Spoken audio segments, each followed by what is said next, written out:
I'm Mark Boris, and this is Straight Talk. When you're a boxer, you know, when you go somewhere, you're sizing everyone up all the time. You know, you're like, oh, how am I going to approach that? How am I going to beat him? How am I going to, you know, what I've got to do? So I've met him a few times and there's a way to beat him. Boxing's what I do. It's like a religion to me. I've grown up in the sport. I had my first fight at 8 years old. Whoa. My whole life, training, running, punching bags, sparring, like, to get to the top is a freaking long journey. It's hard, man. It's a very lonely, hard road. But I was never stressed. I always seen the light at the end of the tunnel. You know what I mean? Like I always knew what the goal was, and that was to win world titles, get on the big stages. So now that I'm here, good. I'm the best cruiserweight in the world. I want these belts around my waist. I'm chasing unification fights. There's me and Ramirez. You know, they say we're the top, let's fight. Fucking let's go. Joe Opetaia, welcome to Straight Talk, mate. Oh, thanks for having me, man. I straight up, I know that Polynesian surnames are often pronounced wrong by people like me. So how do I actually say your surname properly? Give it a go. How to say it? Give it a go. Opetaia. Opetaia. Opetaia. Yeah, that's good, mate. Yeah. Thank you. Because a lot of people say Opetaia. And in your language, or in the Samoan language, O is pronounced O as opposed to O. Is that right? Is that right? He's more fussy. I'm half Aussie, so you know I'm like I'm learning myself. But but it's pretty important because, like, I've noticed in the rugby league circles now that commentators have really been careful to say the name properly because it's sort of like semi-disrespectful. Yeah. I mean, I get it for my surname. People used to pronounce my surname wrong when I was younger. And I used to think, fuck me, get it right. Like, it's not that hard, but maybe it is hard for people who don't know the pronunciation. But I just want to make sure it's right. So it's an O. It's not an O. Yeah, Opetaia, yeah. And so welcome, mate. Like by the way, mum and dad. So obviously from your surname, your dad's Polynesian, Samoan, and your mum's an Aussie woman. Yeah. Are they from Sydney or where from? Yeah, they actually grew up around here. So around the Darlow area. Yeah, just where our studios are. Just here and there, man. You know, they grew up. You know, they lived at the Cross. We lived at. I was born out in Westmead. We lived in a flat in Parramatta for a while, and then, we made the move to the Central Coast. So I'm a Central Coast boy at heart. Yeah, and actually, not only a Central Coast boy at heart, but you're a world champion in real terms, like absolute world champion. You've defended your title as well. So, like, well done, mate. Like, Jeff Fennick's a good friend of mine. He told me that as far as he's concerned, and this is, you know, come from a legend, that you probably are the most promising Australian fighter in the last 10 years. Yeah. And that's a big rap. That is a big rap. Come from Fennick. Jeff Fennick's, you know, a legend of the sport, you know, and not just here in Australia, man. He's well known all over the world. So, you know, that's a massive compliment. And he did train you for a while, though, didn't he? A little while. He managed me for a while. He managed you. Yeah. Yeah, because I'm going to take you back a little while, and I said something to you outside about it, but there was his father's a good fighter too, but there was a young fella here in Australia called Willis Mean, a bit bigger than you. I think you might have been heavyweight division. You would have been in your 90s in terms of kilos. He's probably, in those days, he probably would have been 110, 6'5". But I remember watching you spar with when Fennick invited me. And I watch you spar a much bigger guy, Willisman. And I'm going to take this somewhere in a moment. Obviously a heavyweight and a very experienced fighter, and as was his father. Father fought for the world title. Do you remember those younger years when you used to just jump in with anybody who would be put in front of you? Definitely. They've you know, molded my path. You know, there's like the apprenticeship of where I am today, and you know, special shout out to Willis, man. He was like a brother growing up to me. You know, we grew up on the Central Coast together. We were never allowed to go to the same school. Why not? Just because we used to run amok, you know, back in the day. But I tried to get into his school, and like I was like, no, you're not going there. There's your parents said that.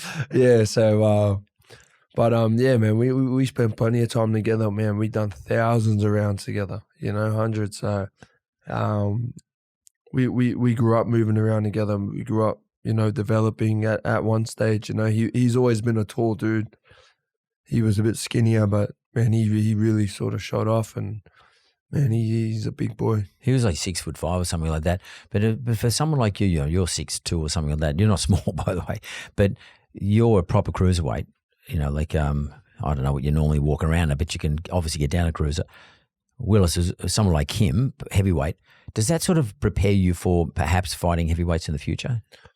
Definitely. Well, I've always just moved around with heavyweights. I've always, I even moved around with the old man Cully, when he was getting ready for fights, and, just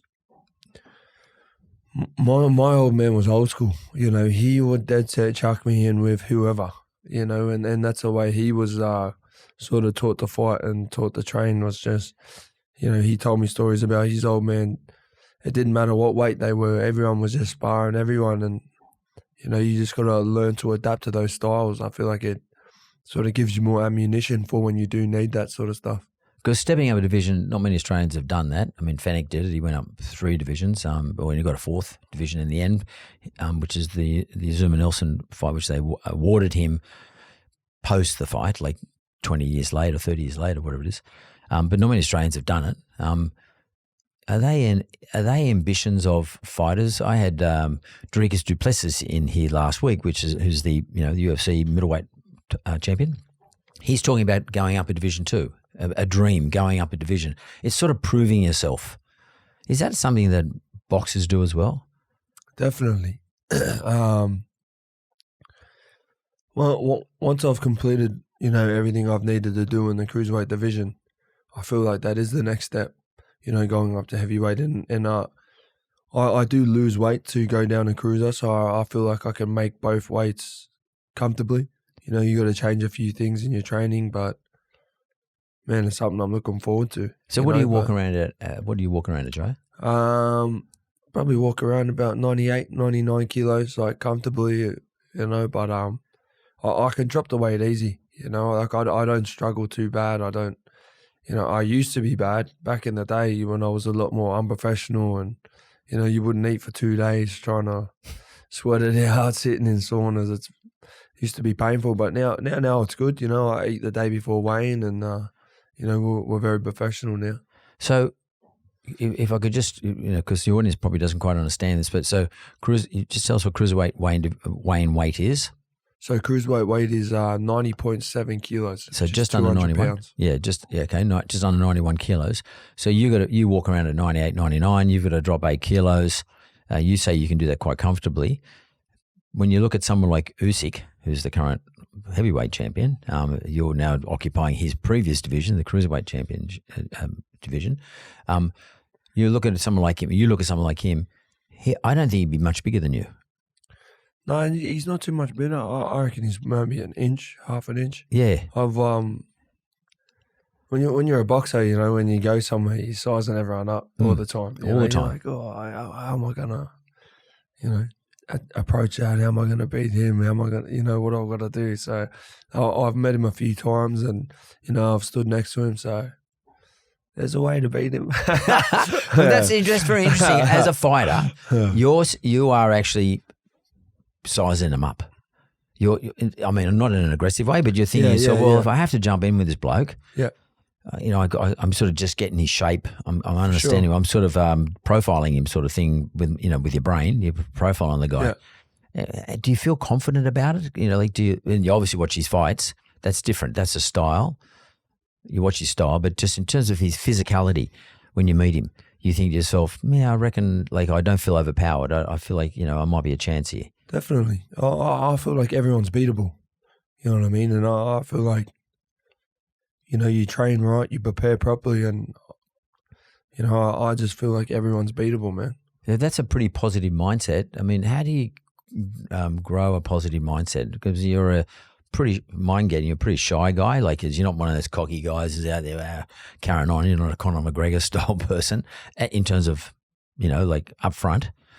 How do you develop your positive mindset about like that type of positive mindset? boxing's what I do. Boxing's honestly it's like a religion to me. You know what I mean? Like, it's just, I've grown up in the sport. I've fought people all over the world. It's like another language to me. You know what I mean? So I feel like there's just a way to beat everyone, and I feel like because I've done it for my whole life, I just feel like I got to find out that way to beat him, and I can do it.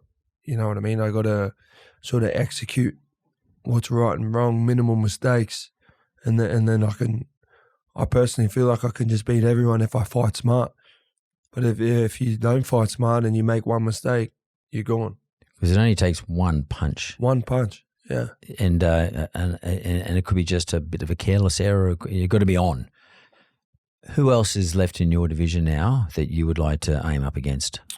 Your last win was pretty convincing. Where to from here? Man, I'm chasing belts. Yep. There's a Mexican guy, Ramirez, that I really want to fight. What belts do you hold? He's got the WBO and the WBA. So you've got the IBF and you've got the Ring Magazine. Yeah. Yep. So you're chasing WBO, WBA. That would be next. I want that WBO, and then there's a WBC who I think he's an African fellow who's got that. So, man, honestly, I'm not like chasing fighters. You know what I mean? Like, I don't even watch these fighters unless I have to. You know what I mean? I the only fighters I watch is if I'm learning off someone, that I'm adding to my game. I don't really watch people just for the fun of it, because I live the sport. You know what I mean? Like, I don't. So when I'm at home, I just like to relax. Like, otherwise, when I'm watching boxing, I'm thinking about it too much. I'm like, fuck, I should be at the gym, So you start obsessing. Yeah, seriously, that's what it is. I always say it's a blessing and a curse. You know what I mean? That same sort of thing that can make you, that drives you and pushes you, can also can do it too much, or you can shift it the wrong way or something like that. So I watched you at Luna Park many years ago. Long time ago. You were there, right? Yeah, I went with Jeff, and I look at yours, and the old saying, styles win fights. Your style now compared to then, and I used to think to myself, this kid, when I watched you that night, this kid could do anything. I was thinking, you were only pretty young then. It must be like 7, 8 years ago when you fought at Luna Park. And but I thought you just didn't give. I felt like you're cruising. Yeah, I thought it was too easy for you. How have you changed your style? And what was it that sort of got you to say, hang on, I could be world champion. I am world champion. What changed your style? Who changed your style? I wouldn't. To be honest, I wouldn't say it's changed my style. It's just I adapt to what I need to adapt to. You know what I mean? I feel like that's what makes me that's what separates good from great in the ring. Is it's not how good you are at one style. It's being able to adapt to someone who's a heavy puncher, being able to adapt to someone that's a fast puncher, a counter puncher. Like it's adapting in the ring. Like even all these game plans and stuff like that. Like going in with a game plan. Like we go in with like a little game plan and we work on certain punches that we feel like are going to land more, but man, we just perfect the craft. Minimal mistakes is what our main focus is. So you train not to lose, in other words, by something stupid. So would you say you're you're working on your defense, or you just make sure you stay? That could be distance, that could be anything. But is that something that's really important to you? And then you come for the kill when it's time to come for the kill. It's just a balance of everything. It's no one thing in particular. Yeah, there's not one thing in particular. Like you look at my last fight, we punched on, there was no backward step. The fight before that, the guy didn't even touch me, and I boxed his ears off. So it's like you need to be able to do what needs to be done. And I feel like the key to it all is strength and fitness. You know, like you need to be able to adapt to any style you need to. But if you're not fit enough to do it, then that's when shit goes out the window. Yeah, that's interesting. We were talking about Jeff Fenech, probably one of the fittest fighters ever in history, according to Johnny Lewis anyway.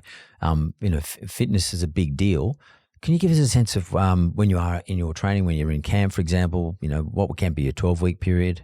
We're talking about, let's say you got a fight coming up in, 3 months. Would you start your fight camp 3 months out? Or I know you're always training, but like when do you start getting serious? Man, we'll stay active. We sort of stay fit and we keep our body moving. But as soon as they give me the call, as soon as they call me, well, when we train. You know what I mean? Like we don't go through the motions. Like we chase pain. You know what I mean? Like you got to train smart when you're training hard like that.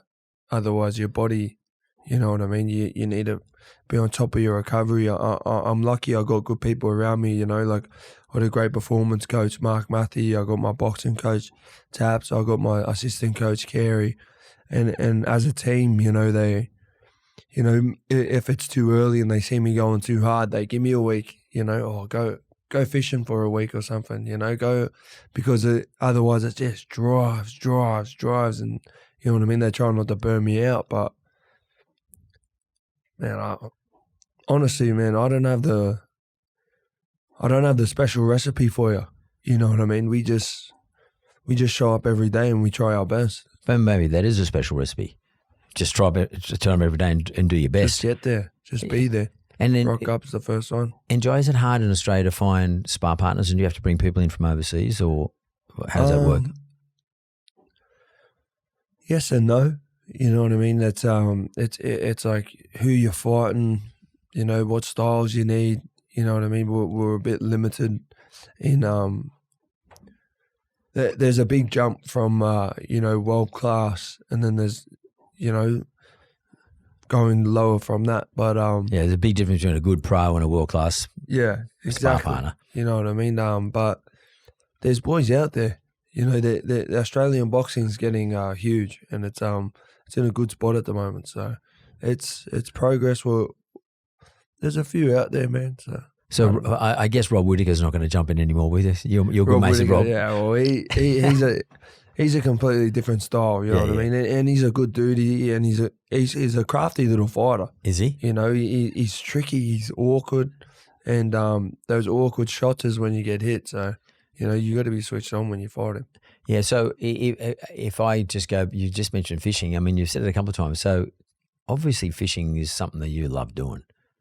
Why? Is it because it's full relaxing? Like what? Or do you completely take your mind off what you do, other things? I think so. I think it's just that sort of escape, like just doing something that sort of, when you're fishing, you're only thinking about catching the fish.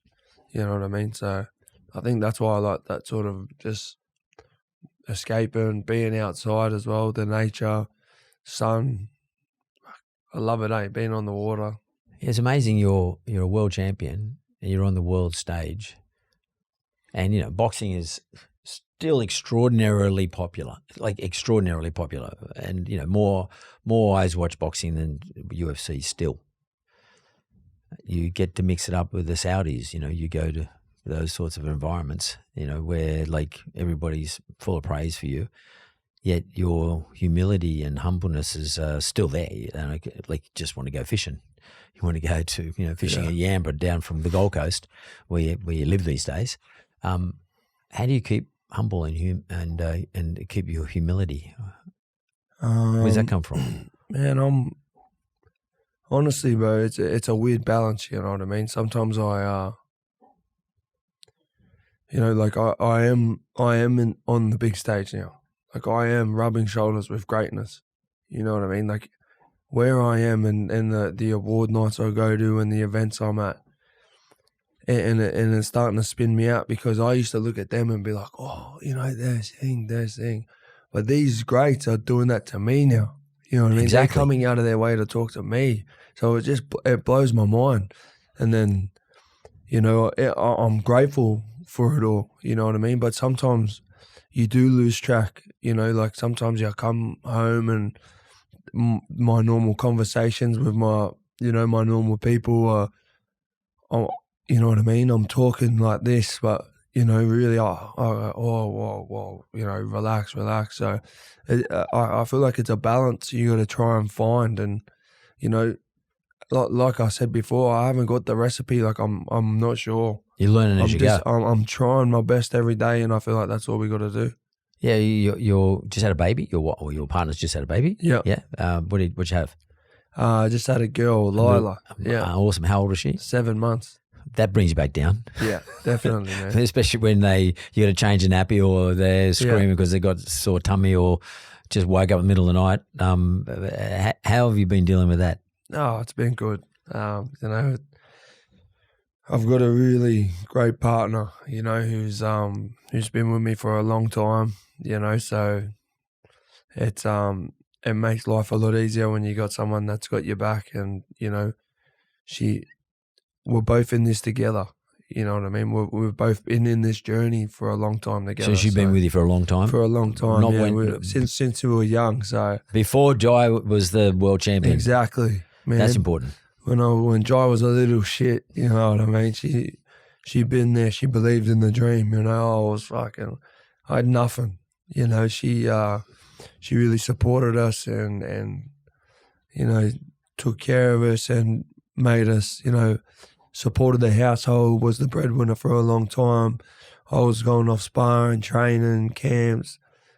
Fuck, we weren't making no money, you know what I mean? So and she stood by it. It's been a long journey, you know. But we're here now, you know. It's all paid off, but we still got a lot of hard work to do. You know, you never get comfortable, and you know, you in a relationship yourself. Yeah, you know, they're working things. You got to constantly work on them, and you know they're roller coasters. So bring it on. Yeah, so. And I guess, Joe, given that you now have Lila, your little daughter, 7-month-old daughter, probably sometimes could be waiting back here for you on the Gold Coast. When you fly in over Coolangatta Airport or Brisbane Airport or Sydney Airport, whichever one you fly in from an event, how relieved do you feel to be looking at the thing and I'm back? Yeah, honestly. No matter where I go, the best part of the trip's walking through my front door. I'm not joking, man. I've been all over the world, you know. I've rubbed shoulders, met great people. The best time of my trip every time was walking through my front door. Yeah, and I read somewhere that your religion is an important part of your life. Your faith, probably more important, not so much religion, but your faith. Has faith always been a part of your life, or is that something you've adopted more recently? No, I've always been pretty religious, you know. I come from, you know, being Samoan. There's, you know, God's always been a very important key to, you know, our life. You know, it's everything's a gift from Him. You know, it's not ours. It's a journey that sort of He's, man, I don't know how to put it in words, but we're always grateful to God. You know what I mean? We're always thanking God for, before every fight we say our prayer, before every meal we say our prayer, you know, just things like that. I notice Usyk's similar for his Christian faith. He's very overt, like obvious. He doesn't mind hiding it, and he doesn't mind showing it. He doesn't try to hide it. And I guess if you are truly a person of faith, then that's the sort of person you've got to be. You've got to be prepared. You don't have to promote it, but you've got to be prepared to stand up for it when the time comes. Sure.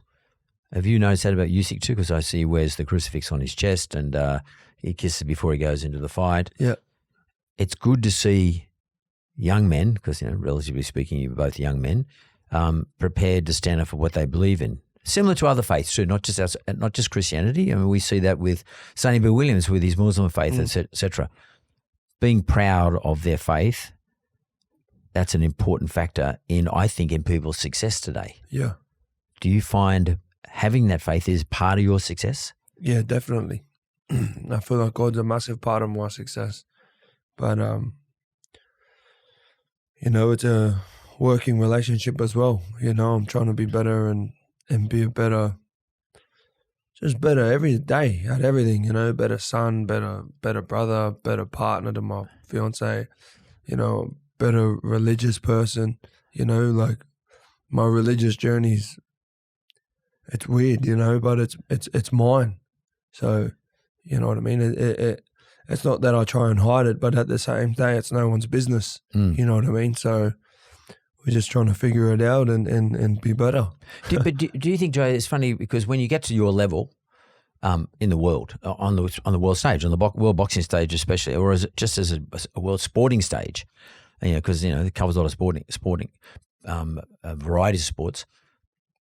There's sort of sometimes is a presumption. People assume that you're flawless. Like you don't make mistakes. There's an assumption that Jai will not make a mistake, or anybody else for that matter, which is not right because we're all human and we all make mistakes. But the game here is to be prepared to learn from our mistakes and be better at what we do, not just in an ethical or moral sense, not just as a brother or a son or a partner, but also as a boxer as well. And if you have that, it seems to me you've got that attitude in relation to everything you do. I'm just going to get better. I accept that I make mistakes, but I'm going to get better, and I'm going to get better. I'm going to get every day get better. Is that sort of like an attitudinal thing that you've got and you've always had? I don't know. It's just life, bro. I think it's just sort of, learning on the way, and I don't know. It's a hard question to answer, eh? Yeah. I think there's things in life that make you sort of think, fuck, it's time to sort of wake up and stop being a, little kid. Yeah. So grow up. you got to grow up, put your big boy pants on, and fucking start moving forward. So. Well, let me say one thing to Joe. Like, it's nearly 70 years of age next year, mate. I'm still doing it. So, and it never, it never stops.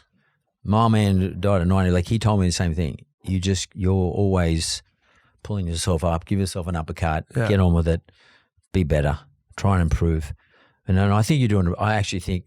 The humility and the humbleness I'm getting from you, like, just overwhelming for me, for someone who is at the same time the world champion in a boxing division, which, by the way, not many Australians ever get there, and they plenty with great talent never really get there.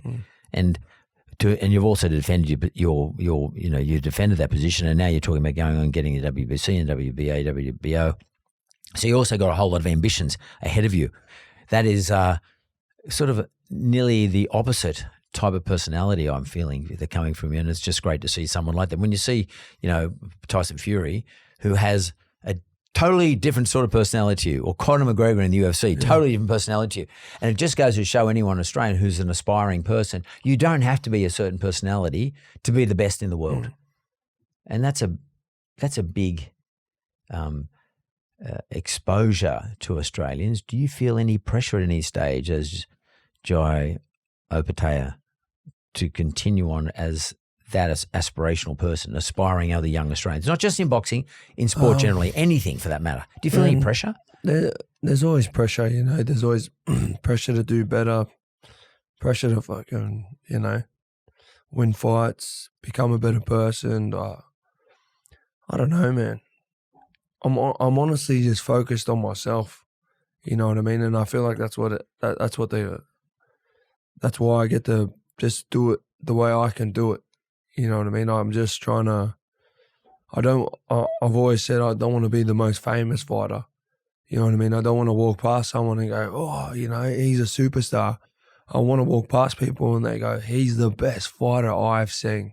Oh, that's you know what I mean? And I feel like that's where boxing is getting two different sort of. There's the showbiz of boxing, and then there's the boxers. You know what I mean? So I feel like a fighter's fighter. I want to be a fighter that I used to watch. You know what I mean? My old man used to go, come here, come, sit down. Like, I used to be upstairs playing my game. He's like, get downstairs, come here, watch this. You know what I mean? Like I want to be a fighter that a coach makes their fighter watch. You know what I mean? Like a coach gets their pen and paper out and goes, oh, that's what, it's a craft. Not this fucking superstar and talking shit and, who's got the best argument and who's winning. That's never really interests me, so. That's interesting. But boxing, the fight game, all sports are entertainment at the end of the day to a large extent. There is entertainment value in there. What do you think of the Saudi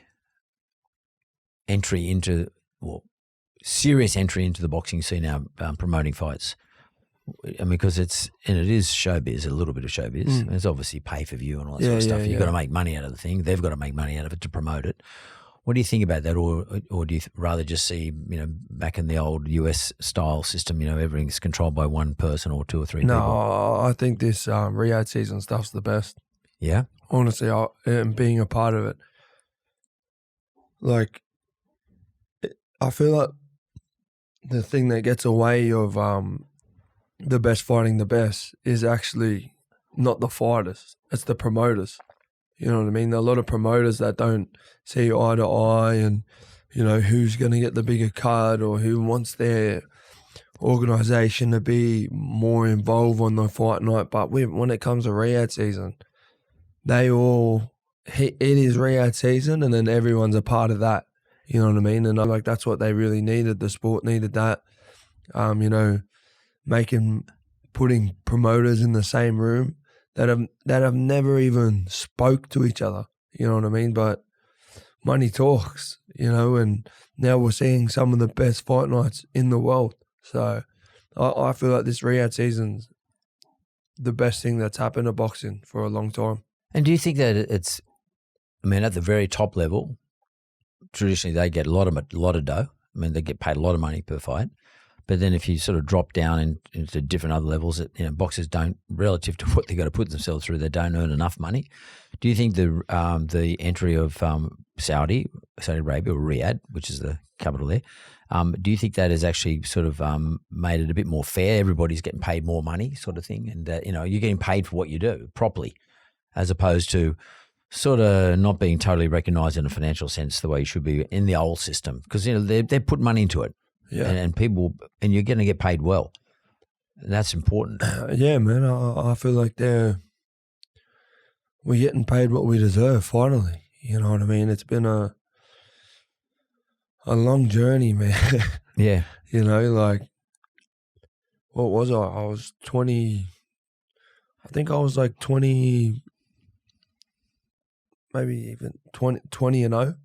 You know what I mean? What am I, 27 and 0? What's that? I don't even know my own record. Maybe 27, 26. But I honestly think I was 19 and 0 before I got my first paycheck. Yeah, mad. Crazy. And this is what a lot of fighters don't understand these days, is they see the big dollars and they see the big sign, you know what I mean? Then they ask for too much straight away. But they need to invest in themselves. You know what I mean? It's not always just money, but it's time, effort. You need to invest in yourself and you need to build and build, and the opportunity will come. Man, we were just, my whole paychecks were going towards just getting on the card for a long time. You know what I mean? So that's interesting. Could you explain a little bit how that works? Because a lot of people don't understand is, like you might be fighting on a night at, let's say, Luna Park, but they're expecting you to sell tickets. Or your management team to sell tickets, because that's how they make their money, and sell tickets for the night I'm talking about. It might not have been televised, it might have been televised. But, after you pay everybody, there's not a lot of dough left for not at all. Joe. Like, you might have got $25,000, $35,000, $40,000. And there's not a lot of dough relative to what you give up during the year. You're lucky to get that much. Yeah. Honestly. Like, you're fighting for Aussie titles and stuff like, I don't know how everyone's contract set up, man, but 19 and 0, like literally. I had won titles, New South Wales titles, Aussie titles, and I was getting fucking peanuts. You know what I mean? Like, but I was never stressed. Like I wasn't. I always seen the light at the end of the tunnel. You know what I mean? Like I always knew what the goal was, and that was to win world titles and get on the big stages. So I always knew, bro, this time was, we're investing in ourselves. We got to keep training. We got to keep, keep pushing. Like, it's hard, man. It's a very lonely, hard road. Especially when you get your head punched in. Now that I'm here, good. Like when they pay me well, like I'm like, I feel like I deserve this. I've done all my apprenticeship. I'm my first fighter at 8 years old. Whoa. And like my whole life, training, running, punching bags, sparring, like it's just never ending. So, when they say we're getting paid a lot, so we should. To get to the top is a freaking long journey. So. Yeah, and you're not going to be fighting when you're 40. So like it has a time limit on it too. So you got to make your money in a short period, and that's got to last you for the rest of your life and your family and everybody else. Yeah. How important are the people like Eddie Hearn in the world? Like Eddie Hearn, how important are those sorts of individuals in the fight game, in the boxing game, to bring to life the money and the more eyeballs and more interest and a better entertainment too? I mean, have you had any thoughts about that, like those sorts of individuals? Yeah, I've got a little bit to do with Eddie Hearn, like I try and just keep it nice and short, you know what I mean? Like, we're there for a purpose at the end of the day, you know what I mean? My job is to go there, win a fight, come home and look after my family. That's all I think about, you know what I mean? I'm not going over there to be friends with people and, make mates and, get in their good books and stuff like that. All I'm thinking about is winning. That's all they care about. You know what I mean? And I'm not trying to badmouth them or anything like that. No, it makes sense. I'm there for a job, and unless I do my job, mate, I'm out, someone else is in. That's the way I look at it. So I'm driven. I've got a fucking goal to do. I'm there for a purpose. So apart from sort of taking on the WBO, WBA, and WBC belt holders and sort of consolidating all the belts into one division, the next outcome for you would be obviously going up into the next weight division, which is heavyweight. When do you think, assuming everything goes according to plan, when do you think you start to train for that? In other words, maybe put more weight on or whatever the case may be. When do you start to take that process on? Because, you're a planner. Looks like to me, when you're 19-0, you're still thinking to myself, how do I get to 27, 28, 29? How do I win a world title? You're planning way ahead and you're being patient about that way ahead plan. My gut feeling is that you're probably still already thinking, or still now thinking to yourself, I've got a 5-year plan ahead of me. I've got something ahead of me. I've got to hit that milestone. I've got to hit that milestone, and then I'll be in the heavyweight division. What is how far out do you plan? Oh man, I don't want to put a time on it. How old are you now, Joe? I'm 29. So you probably got 5 years good. Yeah. Yeah. I mean, heavyweight can take an older age, of course, but we just see how we go. Yeah. I want these belts around my waist. I'm chasing unification fights. Like, I do not understand why these aren't happening. I'm the best cruiserweight in the world. There's me and Ramirez. They say we're the top. Let's fight. Why are we beating around the bush? Honestly. Why wouldn't Ramirez fight you? I don't know. I got no clue. I don't know. I mean, who is he? Is he fighting anybody else? I think he's got a fight coming up, but man, I'm telling you, it's an easy fight to make. I'm ready for that fight to happen. So, fuck, I'm just go. No, tell him. Call him. I just want the fight to happen. You know what I mean? I feel like I've been running around in circles. Every time I fight someone, they say, I've been chasing this WBO. And then every time I win a fight, WBO is next. Then I got to fight someone else, WBO is next. Man, it's just, it becomes annoying. I'm trying to tick boxes and get this shit done. And then, but at the end of the day, I can only fight who they put in front of me. So. Yeah, but the matchmakers are they sort of saying to you, it's coming, or they're just, no, he's not ready for Ramirez. It's coming. But what else are you going to do? Apparently, we got one more fight, and then it's next. He's got one more fight, or you got one more fight? Both of us. Both of you. And so that'll be this year then. I hope so. Yeah, probably 2025. Yeah, I hope so. Because you must be having a fight. You would have something coming up in this year, earlier this year, or before the June this year. Yeah, they're talking. Man, unless there's contracts in front of you, you know what I mean. It's all say, but they're talking around May or something like that. But man, we just wait for the phone call. As soon as they call, we get ready. And who negotiates it for you? Like who does all the deal? I got a great team behind me. You know, I got a whole board of it. You know, I got Mickey Francis for Tasman Fighters, or Scott Evans. You know, I got Scano. We all sit down, we all make a team plan, but right, I don't care. Just chuck them in. Let's fight. So did you ever think to yourself that? Did you ever play footy, rugby league? Yeah, I used to play footy when I was younger. Yeah, up at the Central Coast. Did you ever think to yourself, I'm going to become a rugby league player? Did you dream it? I was always boxing. Yeah. And I was always missing a lot of my footy games because had fight coming up and stuff like that. So I was always going to be a fighter. So given you're born around the eastern suburbs, who's your team? Who do you go for? Mate, I'm New South Wales Blue. Oh, absolutely. All day. Totally.